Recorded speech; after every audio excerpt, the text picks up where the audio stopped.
The new year brings new health goals and wealth goals. Protecting your identity is an important step. Your info is in endless places that could expose you to identity theft, leading to lost funds. LifeLock monitors millions of data points per second. If your identity is stolen, our restoration specialists will fix it, guaranteed, or your money back. Resolve to make identity health and wealth part of your New Year's goals with LifeLock. Save up to 40% your first year. Visit lifelock.com/podcast. Terms apply. Pro Savings Days are on at Lowe's. Get up to 35% off select major appliances. Plus, My Lowe's Pro Rewards members get an additional 5% off when you buy 5 or more select GE, Whirlpool, and Electrolux kitchen or laundry major appliances. Lowe's, we help, you save. Valid through 123. Discount valid to My Lowe's Pro Rewards members only. Exclusions and other restrictions apply. Selection varies by location while supplies last. See associate or Lowes.com for details. Loyalty program subject to terms and conditions. Visit Lowes.com/terms for details. Subject to change.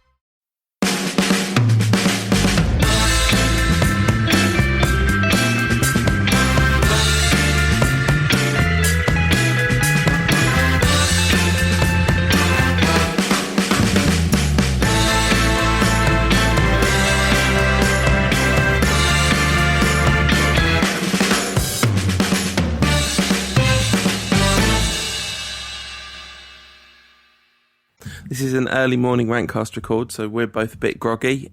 You're in Barcelona. Once again, your annual scouting trip, which keeps not paying off, as every year Messi fails to turn up at Man United in the following summer. Well, he's never any good, mate. It's just coincidence, I think. Plus Barcelona playing away at Granada yesterday. Oh, okay. Well, and then they were in Manchester the week before.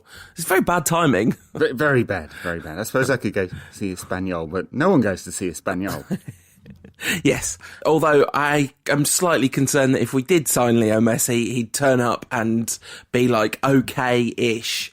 Not because of any ridiculous fanciful notion that Leo Messi couldn't cut it in the Premier League, but simply because there are no lengths to which Manchester United will not go to ruin a player. Yeah, apparently so. Well, so confession first, I was not able to see the full game. I've caught the highlights I could. United created lots of chances against Sunderland. Unfortunately, I was stuck in a meeting all day, watching on Twitter and text. And I was planning to stream the game live during the meeting, but unfortunately the Wi-Fi didn't hold up.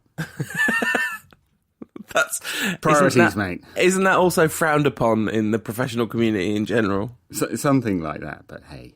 It's United. Yeah, that's true. You didn't really miss that much, to be honest. The first half was classic Manchester United at home this season. So absolutely tons and tons and tons of possession and loads of just horizontal passing in the final third. I have a kind of slight pet theory about this, which is that, let's say tiki-taka as a shorthand, but meaning not just like the passing, but the overall kind of structural style, which is about drawing players out of position by stretching the possession and keeping possession of the ball and forcing defenders to break their shape and all that kind of stuff, and then taking advantage of the spaces created by that process. The problem comes when you don't take advantage of the spaces you create, and that's why United was so frustrating to watch in the first half, because they did all that bit perfectly well until the final ball, the final pass, the final shot, every single time. And because it's so long, the build-up before that opening gets worked, it becomes ever more frustrating when Angel Di Maria gets the ball and falls over or whatever. He was absolutely shocking in that first half, and it was very interesting and very kind of, I don't know, the Louis van Gaal we all sort of expected to rock up at United, who doesn't seem to have fully come to the fore yet, to just whip him off at half-time and stick Adnan Januzaj on instead. Unless Di Maria picked up some sort of knock or something, that's a very, very bold managerial decision, and it paid off in spades, because Januzaj was fantastic in the second half, and United looked about 1,000,000 times better as a consequence. Right, yeah, that seems to be the consensus from the game, that Januzaj's had one of his best games for a long time, praised by Louis van Gaal after the game as well. So said he had a terrific impact. So look, looking at the stats, I see United had 74% possession, which is a bit nuts. And in fact, that was the case at half-time as well, so not entirely explained by the red card. And one thing we've been critical about United in recent games is they just haven't created enough chances, or enough good chances, and more than 30 shots on goal. Is that the kind of game it was? United dominated, and bar for heroics from the keeper, would have scored more? I don't know. I don't think he had too many heroics. I would be interested to know what the chance numbers were in the first half, because instinctively I feel like they must be a lot less than half of the chances came in the first half. And quite a lot of those shots were just Januzaj desperately trying to get on the score sheet, and Di Maria. But Rooney was moved further forward, and last week you said you'd like to see United play in a 4-2-3-1, and you speculated that Louis van Gaal listens to the podcast, and those two things both seem to be true, because he did change United to a 4-2-3-1 with Rooney playing just behind Falcao. And, well, I mean, in theory, although Falcao was having to come very deep to get the ball again in the first half, the second half was just more of an out-and-out 4-2-3-1 with Rooney dropping off Falcao. You could even say it's an old-fashioned 4-4-2, really, because Rooney wasn't playing that deep, But anyway, those debates aside, it wasn't like United peppered Sunderland's goal, even though that 30 shots makes it sound like they did. That wasn't the experience of watching it. As I say, certainly not first half. In periods in that first half, it was like watching a very rubbish version of Barcelona against Inter in whatever year it was, when Inter just totally parked the bus, two lines of players, and just made Barcelona pass. So I mentioned Ander Herrera at the beginning of the show there. We don't even need to talk about the surprise that is Herrera starting anymore, do we? He's a regular fixture in the side. But it appears that Louis van Gaal is only able to have one Spanish midfielder in the team at any one time. Juan Mata hasn't started a Premier League game for quite some time. But, them's the rules, right? Louis doesn't make them, or does he? Well, I don't know why you would have played Mata in that game unless you were going to drop Rooney or Falcao. So that's, I think Herrera does that deeper line job. That sounds like a good idea to me. Yeah, and the one point at which I think the game was crying out for Mata. So Falcao was not bad in this game, and he was absolutely brilliant for winning the penalty when Agent O'Shea and Agent Brown fought over the right to concede a penalty at Old Trafford. And the referee sent off the wrong one of them. I have to say, with all due respect to beloved Shazy, I would rather Wes Brown was accidentally sent off than John O'Shea was properly sent off, because I think that cost Sunderland a lot more, losing Brown than necessarily losing Johnny would have done. But yeah, so Falcao did brilliantly for that. Just before that happened, it was about the 60-minute mark, and old Louis was readying plan B, and he wasn't messing about. There he was, old plan B on the touchline warming up. And once Falcao did that thing and Rooney very well executed his penalty, I kind of thought, oh, brilliant, plan B's not going to happen. But it did, nonetheless. Even though we went 1-0 up against 10 men, he still brought on Fellaini, and that was the time to bring on Mata for Falcao, I think. Yeah, it's interesting. So it seems that Louis van Gaal actually likes to use Fellaini in two ways. One is to launch it and get the toilet brush on the ball in the final third and help create chances off the second ball. All very agricultural. And the other is actually to hold the ball up in higher areas of the pitch. Although I would say, not having seen the game, looking at the stats, United getting 75% possession and an awful lot of territorial possession as well. Not quite the game that you need to do the latter. Well, this is the thing. And once they've gone down to 10 men, I don't know, I think Mata then has more space to work in and more space to unlock passes and stuff. And I don't know, it felt a bit like, I went on a long rant last week about how Van Gaal is many things, but stubborn is not one of them. But it did feel a little bit on the kind of, this was my plan, nothing's changed. My plan was going to work before, now my plan's still going to work. And to be fair, once Sunderland had gone down to 10 men, it just wasn't a contest anymore. The other thing about the first half is we once again looked horrifically shaky defensively. There was stuff on the UWS forums before the game, just a couple of hours before the game, which got the suggested lineup quite accurate, because it came out that Jones and Shaw were both going to be unavailable, and that gives you that kind of slight bad feeling in your tummy that Johnny Evans and Chris Smalling are going to play. But I think Chris Smalling really grew into that game. Johnny Evans less so, although his distribution as the game grew seemed to slightly improve. But in the first half, he was essentially booed for passing the ball back to David De Gea a couple of times. So Yeah, Tweedledum and Tweedledee. It's, I don't think that's fair on Smalling, really. I'm not sure that he belongs in the same category based on his performances this season. I don't know. No, actually, Smalling's not been so bad. But, it's all comparative to what came before, and Vidic and Ferdinand were the best central defensive partnership in Europe for 5 years. And Johnny Evans and Chris Smalling are never going to be the best central defensive partnership in Manchester, or in fact, in Old Trafford over the next 5 years, and it's and that's the relative standards that they have to meet and haven't, and probably won't. Yeah, I mean, that's entirely fair enough. The partnership of Blint and Herrera worked extremely well, although it's kind of hard to measure given Sunderland's relative lack of ambition in this game. But it wasn't like, I don't know, the two games, QPR and one other that I can't think of, where there was just basically essentially no opposition. This wasn't quite like that because, Sunderland have got Lee Catamol in midfield, so they're always going to be combative, aren't they? And both Blint and Herrera put some tackles in as well. But yeah, they made over 100 passes each. Their combined successful pass total was higher than Sunderland's total successful pass total. So when I say it was like watching rubbish Barcelona against rubbish Inter, that was sort of measured out by the stats as well. Rooney got a lot of praise and a lot of he scored 2 goals. There you go. It's proof he should be the one that's playing up front. And I can kind of see that argument. Worth saying that he was only actually really very good once Falcao had gone off and Rooney was moved up to 9, because so in the 68 minutes before the substitution, he created 1 chance, had 2 shots on goal.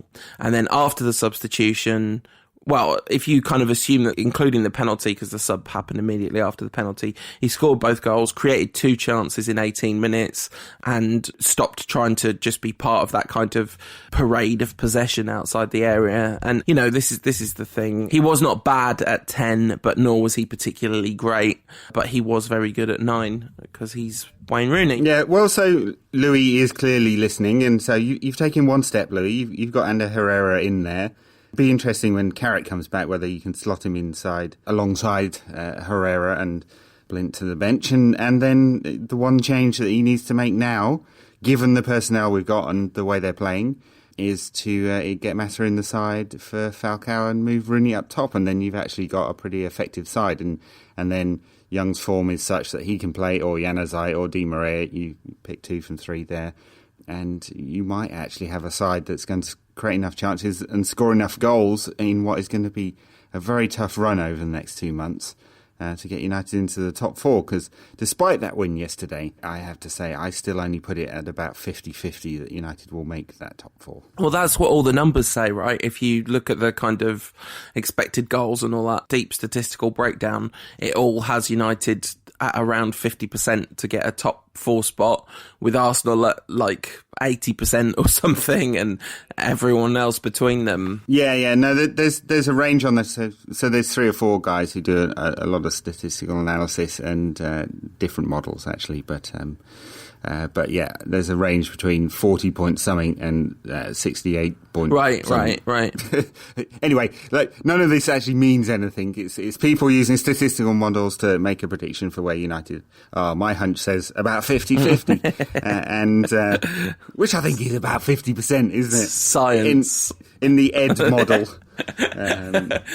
So it's I know I shouldn't laugh. I do have a degree in this shit, don't I? So, anyway, so I think, given look at the fixture list, look at the comparative fixture list of Liverpool have actually got quite a tough run as well, but Tottenham, Spurs as well, and Arsenal, and you wouldn't say of those that United are necessarily the team in the best form, although, what is that? 2 defeats in 21 matches, or 2 defeats in 7 matches, if you want to be mean. So it's I'm not sure United are going into this run in the best form of all those teams, and have, if not the toughest fixture list, then pretty damn close to it. And so all those factors add up to it not being cut and dried for sure. The flip side of it, I totally agree with all that. The flip side of it is that United have the biggest gap between where they're playing and their kind of ceiling of potential. because I think all those other teams are currently in form, which is, well, apart from Arsenal's lol-tastic Champions League performance, they're all playing at basically where you'd expect them to be playing if they were playing well, but United have kind of not really been playing well, and the games we've done best in and looked best in this season have been the games against the bigger sides. Now, I'm not banking too much on that, because relying on that would be crazy, because you need to keep yourself in form, right, to face those bigger sides. But our best run of the season featured games against Chelsea and Liverpool and Arsenal, and that's what's coming next. So it's not cut and dried that we are, well, as you say, 50-50 seems about right to me, because I think it would be excessively negative to say that we are on course to miss out, and I think it would be excessively optimistic to say that we are in any kind of certain course to qualify. So yeah, analysis there for you. I quite enjoyed the Sunderland game, I have to say. The first half was a bit frustrating, just slightly dull, obviously, but we've got to deal with that. The second half was not dull at all, though. The second half was really quite bombastic and fun, and it was really nice to see Januzaj looking confident. He still needs to be quicker to pass and less hungry to shoot, but I remember a certain other young player fond of a step over who we could have said that about once upon a time. Well, yeah, but Phil Neville didn't really go on to great things either. So I don't know. It was really nice to see that. Di Maria, though, this is becoming a really big problem. In classic article on the internet fashion, I was asked to look at whether he was living up to his price tag about 10 days ago.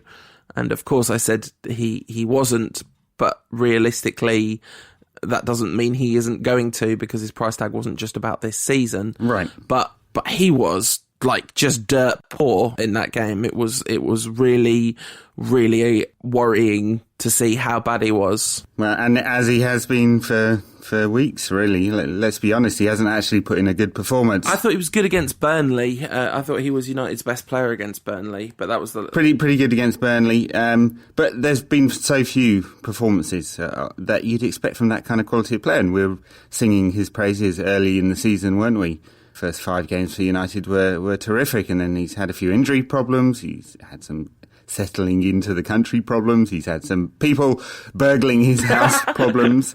Rumours that he's regressing joining United and would like to head back the sunnier climes of Spain and all of that, right? So I think some of that's fair enough. Some of it's difficult for a player to adjust. He's barely speaks any English into the Premier League for the first time. He's a touch player. There's no doubt that the Premier League is more physical than La Liga. That's not just an empty cliche. And he's having some tough time adjusting to that. Hopefully, it's not Juan Sebastian Veron Mark II. Very different players, of course, but he's such a high quality player that it's got to come good at some point. It's got to. Yeah, I mean, as well as moving from Madrid to Manchester in the physical sense, which is a big shift of culture, moving from Real Madrid to Manchester United right now is a huge backward step in terms of the quality of the team, because the Madrid side that he was playing for could all keep up with him, and there's 3 players in the United squad that can keep up with him, and I do think that is a big problem, and I do think that must be a little part of why he's, because it becomes a vicious cycle, doesn't it? You're playing in a team which doesn't really suit you. You're being shifted out of position all over the place, and your teammates can't keep up with you in a 50-yard dash. And then, apart from Ashley Young and one other, and then your touch goes, then your set pieces start to get worse because your confidence is ebbing away, and all that kind of stuff. And as you say, I hope it isn't Veron and that it's first season problems, and that he's going to adjust to the league and United will improve, and etc, and he'll be a really important part of Van Gaal's 5-year stay at Man United. He said in the Mirror today that he's fallen in love with the club and wants to stay for 5 years. I would be all right with that. I'm sure there are people who would be less all right with that. So I've slightly fallen in love with him, I have to admit. The knives have certainly sharpened over recent weeks, so and not just because of results being mixed, but obviously the style of play. So at some point he'll quicken up United's style of play, and United will play in a more attacking, vibrant sense. Every team he's ever managed has done that, right? So it will happen at some point when he feels confident enough that he's got the balance right. Interesting that United played as much down the left as the right against Sunderland. So there you go, Louis. You had some balance at last. Yeah, well, I have to say that Ashley Young was definitely United's best player for over 90 minutes in that game. Like, definitely. Rooney was pretty good for the 20-minute period when he was playing up front, and Januzaj was good for 45 minutes. But Youngie, just superb. Like, I don't know, I love that kid. So happy that he's had a kind of burst of form. Yeah, well, he's going to earn himself a new contract and then he'll go back to the Young of old. I don't think that's true, because I don't think he's ever not been trying. I think he's actually benefiting from Van Gaal's coaching, unlike Di Maria and Falcao. Although a word for Falcao, like, did you see how he won the penalty? Yeah, no, terrific piece of movement and burst of speed over short distance. So I don't think one piece of evidence will point to much, right? He's got 4 goals this season and barely any assists and a string of dog-poor performances. So let's see. If he's terrific in the next game, as well as the one after that, I might start believing. Oh, I just want it to happen. Don't think it's going to. Should we do some Twitter questions before we look at Newcastle and then Arsenal? Alrighty. All right, this is kind of an interesting question from @GregSilent. He says, what do you think are LVG's biggest challenges at the moment? Himself. Well, look, obviously we've spoken about some of the inherent challenges in the team. So he wants a ball-playing centre-back. He wants a ball-playing centre-back who can actually defend and not make a mistake every game, and one of some experience. And he probably needs a right-back as well, because he clearly doesn't trust Rafael, and Valencia is no kind of right-back, and he's a combative central midfielder. So he's having to compensate for that. And we're talking about challenges here, not just the transfer market. And then he needs to be able to compensate for the lack of pace up front. So, 3 fundamental problems there. I think this is what it is. I think that essentially, if you boil it down, it's about balance in more ways than one. It's about balance in terms of the team, but it's also about balance in terms of compensating for what's missing whilst making the best of what there is. And that's the balance that he's not really got right. I think he's done very well in compensating for what's missing, and the thing that suffered has been getting the best out of what's there. At MUFC Colin says, what colour is the rest of Falcao's football career? It's red and gold, because he's going to win loads and loads and loads of trophies and medals wearing the red shirt of Manchester United. Actually, it's probably white and gold, because he's going to do that with Real Madrid. Well, no, I don't think he'll be taking up the job at Real Madrid anytime soon. More likely to be, silver, since that's the Premier League trophy colour, just to be pedantic. I meant medals. The medals are gold, right? Anyway. At Jonathan Schrager says, could we start to perform better if LVG switches from playing with a philosophy to an ethos? I've no idea, mate. I mean, I'm sure that sounded good when you sent it in, but I don't know. What's the difference between a philosophy and an ethos? I think it was a joke, Ed. I think it was a joke. I know it's early in the morning, but I know. Okay. Right. Are we right to assume, says at @JDenton_, that Raphael's United days are numbered?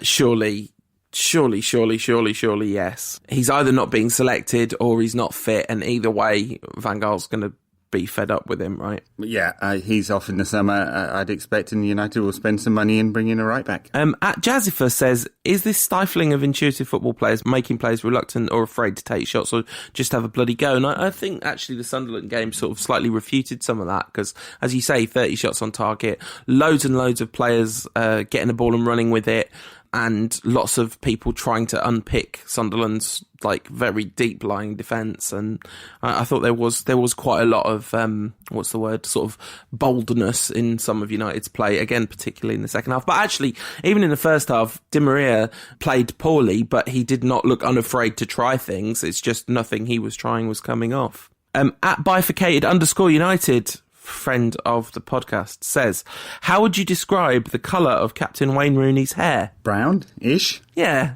a sort of slightly reddy brown. The problem with Wayne Rooney's hair is not the colour, it's the texture, which... Yeah, because obviously it's pubes. So, yeah. Steve Austin told him to embrace the baldness, and that's what he should do. At Phil Gatt says, have we even had breakfast yet? Meaning the two of us. I've had a cup of tea and some water. Have you had breakfast yet? No, I shall be tucking into some joyous hotel breakfast after this. Is the hashtag philosophy to sell United players to all potential future opponents? No, it's not. There was just one. I have to say this, and I know it's kind of obvious that I was going to say this at some point in the season, but we really missed Danny Welbeck this season. Like, he would have been so helpful to deal with this kind of problem of lack of pace up front and lack of invention up front. Okay, he wouldn't have been good at dealing with we haven't got a 20-goal a season striker problem that Van Gaal's talked about, but so much other stuff would have been eased by having Welbeck around. Yeah, I mean, he's scored 7 goals for Arsenal this season. He's done all right.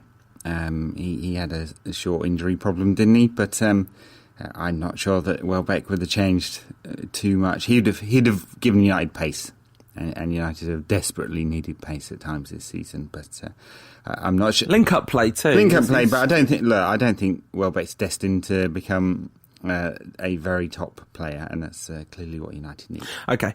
Anton Alfie says, I followed your advice and saw United win versus Leicester. Any other life advice? Yeah, look after your friends and family, be nice to people in general, perform unsolicited act of kindness from time to time, all that sort of good stuff. All sounds sound. Yeah.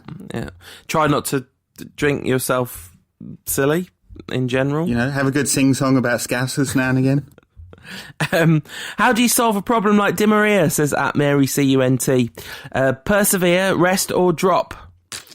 I think you've got to persevere, haven't you? Because there's too much talent. You could give him a rest, right? Give him a game or two off, but I'm not sure. Maybe don't play him against Newcastle. But the problem with dropping players when they're out of form is that if part of the problem is that they're lacking confidence, it doesn't really help their confidence, does it? No, I don't see the point in dropping him. Just keep playing him. The quality's there. You have to extract it. Yeah, absolutely. At Subdodo says, is Keepy Uppy a good name for a puppy? Yeah, it's kind of silly. If you're wandering around town and you're shouting at your dog, that's going to be embarrassing, isn't it? Keepy Uppy. It is, and the problem is, Keepy Uppy rhymes with puppy, but it doesn't rhyme with dog. So, when the puppy grows up, the hilarious rhyme goes. Is it like a Labradoodle or something embarrassing like that as well? Labradoodles are awesome. God, this is worse than Coriander against Basil, describing Labradoodles as embarrassing. They look like living teddy bears. The coolest thing ever. You're embarrassing. You're embarrassing. Let's move on. At MDD_9 says, talking of embarrassing, if you were hosting a party and had to ask one of Wes Brown and John O'Shea to leave, who would it be? That is a difficult question because we've all seen the picture of the two of them at a party together with Michael Carrick, and I don't think you'd want either of them to leave a party. No, I might ask Shazy to leave though because I'd be scared of Wes Brown. Yeah, maybe. Okay, well, let's do a serious one. Let's do an interesting, serious question from at Nightwink99. It says, do you think Ryan Giggs will be Louis van Gaal's assistant next season? I think that's really interesting. There was a shot of them during that game yesterday, and I said on Twitter they look like a couple that 6 months in have worked out that marriage is hard. And lots of people came back at me with obviously being married to Giggs, it would be hard. Well, yeah. So I don't think Ryan Giggs will make the decision to burn his bridges with United. It would be face-saving if he left, and it would have to be for another job somewhere else. And the party line would be now he wants to move on to the next stage of his career and do some management.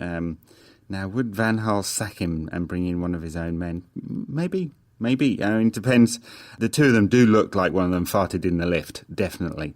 There's not a lot of hugging going on and they look a bit strained at times this season, but maybe that's just the nature of the beast at the moment. They do talk to each other a lot, and all the rumours earlier in the season was that Van Gaal was really enjoying working with Giggs. So I don't know, maybe they just look strained because United have been rubbish and because the things they're trying are not working. I think that's probably true. So yeah, we'll see. It'll be interesting though. Talking of people leaving in the club saving face, kind of a big step really. I said last week that United are not a political club, but could become more political over time. And I wonder whether Brian McClare leaving has got anything to do with politics. He took up a job at the Scottish Football Federation, and Ed Woodward said in the statement, it's a fantastic opportunity for a proud Scotsman.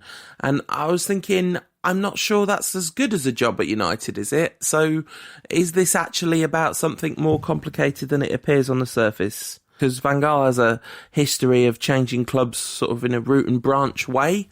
And it's interesting that McClare has gone, isn't it? It is, although he has been at United for a very long time and an academy director for a very long time. So I think it's okay for him to say, I want to move on to a new job, proud Scotsman and all that. Played 30-odd times for Scotland as a player. He's done a terrific job at United, of course. Although the production line of talent has, ebbed and flowed over the years, hasn't it? I guess that's just the nature of the beast. So Van Gaal can hardly complain about the amount of players that have been pushed into his first team squad from the academy this season, right? He's had lots and they've been vital. So any analysis of McClare says he's done a great job at United. I'm sure he'll do a great job as technical director with the Scottish FA. He's not going to have many raw materials in that job. That's a tough one for him. And someone will come in, but there have been quite a few moving parts at the academy anyway over the last 3 or 4 years, with coaches coming in and out and changes to the structure a little bit. So we'll see. But, United will attract a top youth coach to that position, or they'll fill from within. Yeah, I mean, he had an amazing playing career at United, didn't he? He was a key part of the sort of early Ferguson period, and lasted into the kind of golden age, really, the beginning of the golden age, anyway. And, he was he was a bit part player by that. It was more cameos and filling in, and he played in midfield a few times and all that kind of stuff. But he is a proper United legend, I think. I think it's fair to give him that ridiculous sobriquet because of the time that he then spent at the club. I mean, he's never left, right? It wasn't like he left and came back. He just went straight into coaching and stayed around the whole time. And you say he's done a fantastic job as academy director. What is it that makes you say he's done a fantastic job? Like, what's the metrics that make you say that about him? The only metric that really counts, I suppose, is how many you push through to the first team. And as I said, there's been an ebb and flow in that one over the years. So he took up the job in 2006-ish, and, I wouldn't say there was a flood of youth players in that time, but he's overseen the structure that has allowed United to do very well at academy and under-21 level. And it's a very tough job getting youth players into the United first team, because, they have to be at an elite level, and obviously that's very rarefied. It's a pyramid. And not too many make it right to the top. So, but he's put a very good structure in place at United. He has a very good coaching team. That's his job, right? As the director, he's not on the field coaching. And United have moved with the times, generally speaking, at youth level, and produce very good youth teams year after year. Now, there are a number of people within the club who do want to make some changes anyway, right? So United brought in John Murtough from Everton last season as an elite performance director, and as I understand it, they plan to make some changes in the academy system anyway, and this will allow them to do that.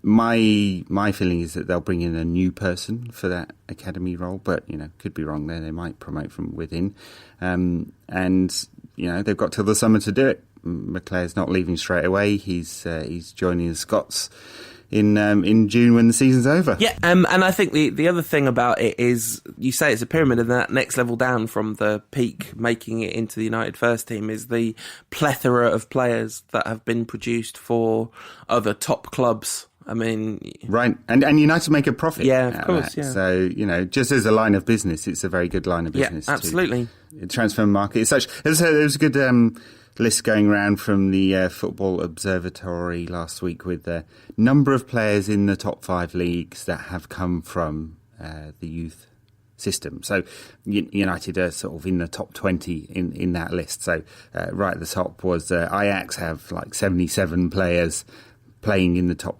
5 leagues. That's England, France, Italy, Spain, Germany, that have come through the Ajax youth system, and United are about half that, 40 something at the moment. So it's a decent number, not not at the very top of European football, but actually if you look down of the very top clubs, United are very high in that list. Yeah, absolutely. Did any of that make any sense? Yeah, it all made perfect sense, and it's true. It's something United have had a lot of success at doing, and it will be interesting to see what happens next, and the whole thing about Van Gaal and how long he's going to stay here and how much impact he'll have. This is the problem with short-termism in football. The key thing about Van Gaal, the key thing about his appointment is that if you give him the chance, he'll leave good foundations in a way that Fergie wasn't really able to, because he just ran everything. Obviously he didn't run everything, but, because his tendrils went into the very fabric of that club. When he left, it was such a culture shock that that transition's been a complete disaster. And also, I think, the choice of, obviously, but anyway, but Van Gaal's got this long history of leaving clubs in a better state than he found them, and I feel like that's going to happen at United as well. So, and not just on the pitch, but across the whole club as a whole. So, on the pitch, we're travelling to another manager with a long history of leaving teams in a better state than he found them. John Carver at Newcastle. Oh dear, what a state Newcastle are in at the moment. Yeah, I mean, their form is such that they may even get dragged into a relegation battle. Beat Aston Villa. I'm not sure that's saying much. That literally doesn't count. You should not get any points for beating Aston Villa. No, that's right. And the week before that, got absolutely spanked at Manchester City. So bit of chaos at the club, and no idea where they're going. I mean, it's clearly the Mike Ashley, the owner there, is not willing to put the megabucks investment in to turn Newcastle into a top team. They do get fantastic crowds at Newcastle. But if he's going to fire managers or push them out or be difficult to work with, then they're not going to make any progression, and this is what you get. But, Alan Pardew was the manager for a million years, right? He was the longest. If Wenger had gone while Pardew was in charge, he'd have been the longest serving manager in the Premier League. So it's not like Ashley's doing a crazy managerial turnover thing. It's just that you've got to be prepared to do the job on a shoestring, because Ashley's got no genuine ambition for the club. And United fans hate it when people talk about Newcastle fans, because it's such a cliche, and it was like in the late 90s they were kind of portrayed as the goodies and us as the baddies in the media in general. But Newcastle fans, that it's a one club city, and they have a huge, massively devoted fan base, and it is a shame for them that they've got an owner with absolutely no ambition. I mean, their natural level is probably upper mid-table in the Premier League, right? And they punched above their weight for a bit, and then they punched under their weight for a bit, and that's natural. But the kind of statistical mean is somewhere around 10th in the Premier League, probably. And it might well be, they'd have to have a really poor last 10 games of the season or so to get sucked into the bottom part of that league. So they will probably finish around mid-table, but and maybe that's par for the course. It's just you've got all these fans who expect them to be something more than that. They've historically never been much more than that, of course. And so you have this mismatch in expectation and ambition. And there's no ambition from Mike Ashley to push them any further than that, and that's what they're going to get. Yeah, so what are we going to get on Wednesday night? I guess we are going to get United having an awful lot of possession, maybe slightly struggling to make chances. Newcastle are not a team that are set up to sit back and soak up all the pressure, though, are they? So I don't know. It'll be interesting to see how the clash works, and they have got players who can do damage going forward, and we've certainly got players that can allow teams to do damage going forward. Yeah, they have. I mean, Cisse blows hot and cold, doesn't he? And no Shola Amiobi, of course, anymore. Disappointing for all fans of Paul's Shola Amiobi Newcastle accent. Sorry, did somebody say Shola Amiobi? Somebody did. Sammy Amiobi's still there. That's still quite That's good. true, yeah. But, not quite. I think Shola Amiobi is the only man whose name is a Newcastle accent. Yeah, yeah, that's true. They've got Obertan. He is still playing. It's amazing. Yeah. She started against Villa. It's amazing, isn't it? He's still terrible as well. Maybe he's not terrible because he does still get to play, but I don't think I've ever seen him be that great. No. So look, there's nothing that great in that team, but they do have some attacking players, and they could cause United problems. It's not as if United have a fantastic record on the road this season, is it? No, it's not. I mean, yeah, I have no idea. Newcastle are a team that do have it in them to put together a good performance, but they don't do it very often. But they do like doing it against us, don't they? That is something they enjoy. So I'm not like dripping with confidence about this one. Sammy Amiobi, talking of the Amiobis, has been something of a revelation this season, actually. He's been a really important player for Newcastle after being kind of a somewhat of a joke when he was coming through the younger ranks because he's so kind of ungainly looking. It's been nice to see his football live up to his incredible social media output. Because he's legitimately one of the best. Like, you're not following Sammy Amiobi on Instagram. I don't know why you've got Instagram, you know. I don't follow Sammy Obi. I can't even say his name, let alone follow him. I don't follow Sammy Amiobi on Instagram. There you go. Now that is a good tongue twister. I don't follow Sammy Amiobi on Instagram. I don't follow Sammy Amiobi on Instagram. Okay, it's not that good a tongue twister. Yeah, but Newcastle, like, apart from beating Villa and Hull, and they beat Everton just after Christmas... But apart from that, like, they just haven't. Oh, they beat Chelsea in the back in the glory Pardew days. So apart from all these good results, what have the Romans done for us? No, that Chelsea game. That Chelsea game was the definition of a freak result, wasn't it? Yeah, completely. And there you go, mid-table. What can you say? It explains everything. They've got some decent players and a lot of dross in there, and they're not playing super well at the moment, but they're not in relegation form either. 2 wins, 2 draws, and 2 losses in the last 6 games. I think they'll give United a decent game because the crowd will be up for it. It is, the cliched cup final for Newcastle. They always try and give us a game. United are pretty bad on the road. Still only those 4 victories in the Premier League away from home. Pretty, very, very second best home record in the league behind Chelsea, mid-table away record, unfortunately, and that's what's held the club back this season. So it will be a game, but United got the tools to win this one. It will be a game.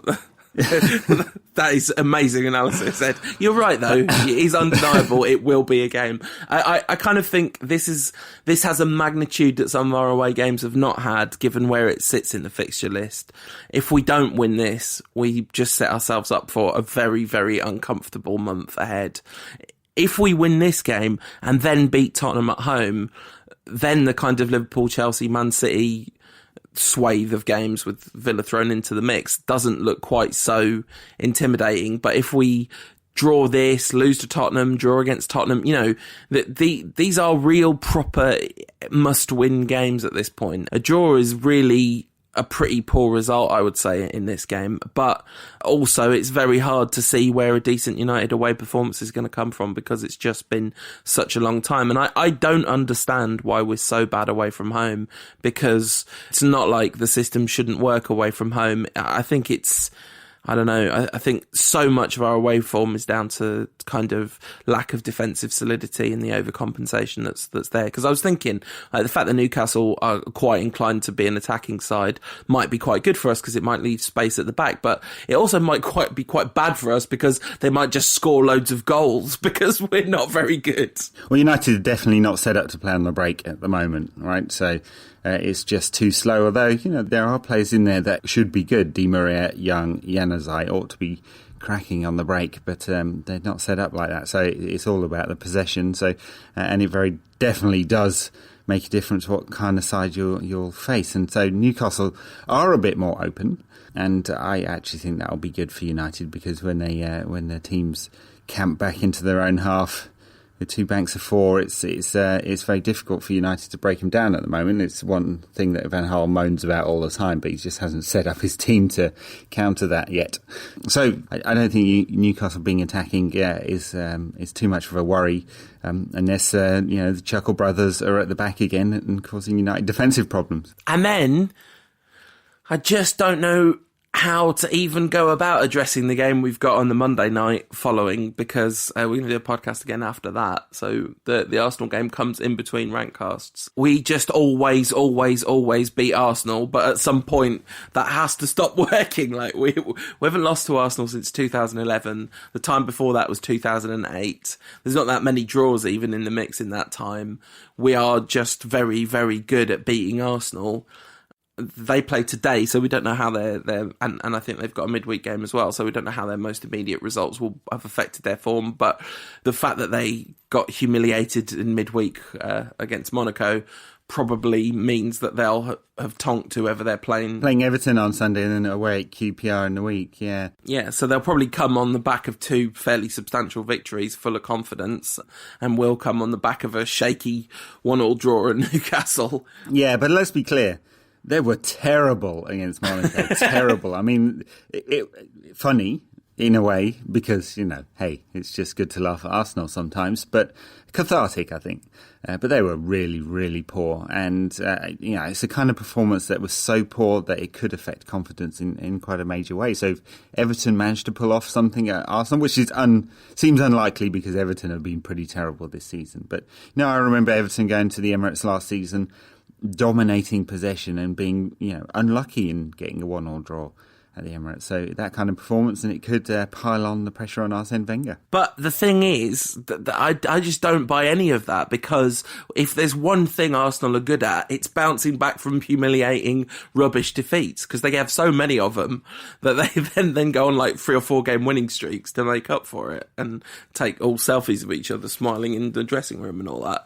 Like, Arsenal are a team used to dealing with global humiliation, So I don't know. They've been terrible before and then bounced back pretty quickly. And also, Everton last season and Everton this season, we really are talking about 2 very different teams in terms of confidence and execution, aren't we? So we talk about balance with Louis van Gaal a lot, and it seems to be the thing that Wenger has struggled most with over the years, the balance between attacking players and the defensive side of his game. It's always the defensive side that seems to go first, Just look at the list of players Arsenal have, aside from Sanchez, Ozil, Welbeck, Cazorla, Rosicky, Walcott, Oxlade-Chamberlain. It's like a list of, highly talented attacking players.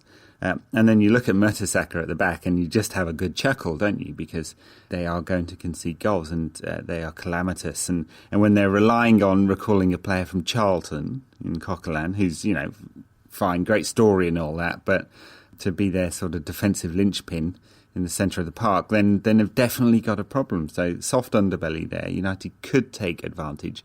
Although I wouldn't exactly say United are set up to give them a good kicking, which has been the tactic in the past. Yeah, I mean, the game at the Emirates... Sorry, can't get through the phrase, the game at the Emirates this season, without laughing. And whenever I say the name of Arsenal's stadium, I immediately have a moment of self-doubt where I'm like, did I get it right? Because I get confused between the Etihad and the Emirates. But Arsenal is definitely the Emirates, right? It is, yes. Yeah, okay, good, right. So, yeah, but that game was the funniest game this season by a long shot. We were absolutely battered for 45 minutes and then just were like, just thumbed our noses at Arsenal and scored 2 classic goals on the break. But as you say, we're not exactly set up play on the break. That was a game where he played Di Maria up front with Rooney, I think, and it'll be interesting to see if he does. No, that was Rooney in midfield, wasn't it? And Di Maria ahead of him. But yeah, it'll be interesting to see whether we revert to a 3-5-2 in that game and just try and do the same thing again and hope it works. The fact that we're at home maybe changes that slightly, but the pattern of play in that game is going to be fascinating because there's no way we're going to have 75% possession against Arsenal. Although they have surrendered possession more often this season in the little run that they had before the Monaco game where they were playing pretty well and getting some really good results, including that the excellent result they got at Manchester City. That was all about them surrendering possession and hitting teams on the break. So it'll be kind of interesting that there is a certain logic to say that Wenger's going to try that again against us. And it could be really effective because we are so insanely vulnerable on the break. Yeah, I mean, look, so what has it been for the last 10 years? The tactic against Arsenal has been to rough them up a little bit and then take them out on the break. And, it's 2 things that United, I'm not sure, are capable of doing at the moment. There isn't a physical presence in the centre of midfield. We are set up to retain possession. We don't play with any pace. So maybe we'll get this kind of reversal of styles in this game. United will keep a lot of the ball, and Arsenal will try and put pressure on us with a lot of pace that they have. And Sanchez and Ozil and Welbeck are definitely there to hit teams on the break and be very successful at it. So it should be interesting, though. I think that makes this game a little more unpredictable than previous Arsenal fixtures. Yeah, absolutely. I really agree. So talking of unpredictable, I think we'll call that a podcast, right? And make some predictions for those two games. We will. One moment of just to pause and think for a second before we make those predictions. And just to say thanks to Dimitar Berbatov, who not only scored against Arsenal, but produced a magic piece of skill, doing the rounds on Vines, of course, where he pulled the ball out of the sky and just, silkily controlled it. And it just makes me think of Wayne Rooney when he does stuff like that, because if Wazza had tried that, bless him, it would have bounced 15 yards off him. Like, the older listeners to Rantcast will know, there was a time when this show could just basically have been called the Dimitar Berbatov Appreciation Society. We are both firmly Team Berbatov, whilst not being blind to his considerable flaws as a leading-the-line striker. If you don't enjoy watching Dimitar Berbatov play football, I simply do not understand. I feel like that probably means you don't really like art galleries and stuff, maybe. I don't know. He's not exactly a heavy metal footballer, is he? He's more of a Mozart Baroque concerto footballer. But just watching him pluck the ball out of the sky, it's enough to bring tears to a man's eyes. It certainly is. Anyway, that aside, predictions for this week's game. I think United will go to Newcastle and win. And I think it'll be ugly. So I'm going to call a 1-0 victory for United there. And cup game, I can't say I feel that confident, but United's record at home is great. So let's call it 3-2. I'm really sorry, everyone, about this, but I think we are good. I feel like so kind of doom in making these predictions, but I think we're going to draw 1-1 with Newcastle, and I think we're going to lose 2-0 to Arsenal. Well, I tell you what, if that happens, the knives will be out. Yeah. Twitter is, as I said, Twitter is not the real fan experience, and we shouldn't conflate the two, but people will go mental. And it worries me, actually. It worries me that United's fans' reaction on social media spheres is getting all a little bit scouse. Oh, it's just out of control. There is the absence of context is almost universal. It's like almost every response is devoid of broad context. And if you remove context from your attempt to understand the universe, you're just not going to ever be right about stuff. A bit hard to put a lot of context in 160 characters. It's not that though. It's not that the content doesn't have context. It's that it's informed without any context. It's like, Louis van Gaal is like this because this is what this season has been like. I'm sorry, that's just not accurate. This season has anyway. This would be a very long rant, but think about broad context, people. It's important. Very good. And on that note, thanks for listening. Sorry, we've been a bit irregular in recent weeks, but there you go. You're getting a Monday podcast, which has not been that often this season, despite our tagline saying iTunes every Monday. We don't know when the next one will be. But it won't be next Monday because we're going to record at some point after the Arsenal game. We'll do our best to get you some regular podcasts, and if you want to get hold of us in the meantime, you can get me at UTD Rantcast. You can get Ed at United Rant. That's on Twitter. Please include context in your understanding whilst tweeting at us. Facebook.com/United Rant to get hold of either of us. You can read what Ed has to write on unitedrant.co.uk. Some of the very finest United analysis on the internet. You can read what I've got to write on the Bleacher Report, where you'll find beautiful listicle about Ole Gunnar Solskjaer, which I highly recommend checking out, even though I wrote it, just because the collection of YouTube videos it involves is magnificent. It was a very, very good effort, mate. I thought I enjoyed that one. Thank you. Even though I'm kind of morally opposed to listicles. The other thing that I really wanted to plug is Scott from the Republic of Mancunia has put together an ebook called Made in Manchester, which both Ed and I have contributed chapters to. You can get it for Kindle or you can download it as a PDF. I think the minimum amount that you can pay for it is £5, but if you want to, you can pay more. And the reason that you'd want to do that is because all proceeds go to Old Trafford. We did this before an ebook earlier in the year and raised an amount of money which brought tears to the eyes of the people at the Macmillan Centre. So it's a very worthy cause, and also a pretty fantastic read. There's some awesome writers have contributed to that. Yeah. No, it's very good stuff. So yeah, if you were thinking of contributing thousands to the Rantcast this week, don't. and buy that ebook instead. Yeah, absolutely. And then donate thousands to the Rantcast at unitedrant.co.uk/donate. But no, don't do that this week. Pick up that ebook and get some quality United content for a brilliant cause. Very good. Well, that's us this week. We'll be back after 2 fantastic United victories, or a draw and a loss, depending on who you believe. This podcast is part of the Sports Social Podcast Network.